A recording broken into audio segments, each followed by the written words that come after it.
चीन की कमजोरी अब भारत के हाथ लग चुकी है। दरअसल चीन जिसने कि वुहान वायरस को पूरी दुनिया में फैला दिया और समय रहते उसने किसी भी तरीके से इसे कंट्रोल नहीं किया, जिसके पीछे उसकी एक सोची समझी साजिश थी। और आज चीन लद्दाख में भी भारत को उकसाने की कोशिश कर रहा है, लेकिन भारतीय सेना ने उसकी सारी घुसपैठ को नाकाम कर दिया है। दरअसल चीन में इस वक्त भुखमरी के हालात हैं, जिसे छिपाने के लिए ड्रैगन जंग की आड़ लेना चाहता है। और ये बात उस समय पता चल गई थी जब चीन के राष्ट्रपति शी जिनपिंग ने अगस्त में क्लीन योर प्लेट नाम का अभियान चलाया था। खाने की कमी की मार झेल रहा चीन उग्र राष्ट्रवाद का सहारा लेने के लिए भारत से बार बार उलझ रहा है। इन्हीं वजहों से चीन साउथ चाइना सी में अप्रैल से लेकर अगस्त तक उसने कम से कम 5 बार लाइव फायर ड्रिल की है। शी जिनपिंग की कम्युनिस्ट पार्टी जनता का ध्यान गरीबी और भुखमरी से हटाकर देशभक्ति और उग्र राष्ट्रवाद पर केंद्रित करना चाहती है। जहां अन्य देशों ने अपने यहां से खाने की और जरूरी दवाओं की आपूर्ति रोक दी थी, तो वहां भारत ने अपनी जिम्मेदारी को निभाते हुए कोरोना काल में भी दवाइयों की सप्लाई जारी रखी। अमेरिका ही नहीं बल्कि भारत ने अपने दुश्मन देश पाकिस्तान को भी मेडिकल आपूर्ति बंद नहीं की। आज भले ही चीन और पाकिस्तान दोनों ही भारत के खिलाफ मोर्चा खोलकर खड़े हैं।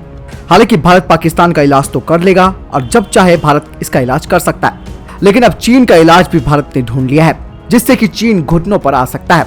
चीन में करीबन 8 सालों से खाद्य संकट बना हुआ है, जिसकी वजह उसकी बढ़ती हुई जनसंख्या है। साथ ही उसके पास कम होती हुई एग्रीकल्चर जमीन, सूखा, बाढ़ आदि कई चुनौतियां हैं, जिसकी वजह से खाद्य संकट लगातार चीन में बढ़ता जा रहा है।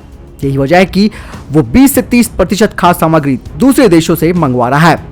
लेकिन इस साल उसके हालात और ज्यादा खराब हुए। वुहान वायरस की वजह से खाद्य सामग्री देने में कई देशों ने हाथ पीछे खींच लिए।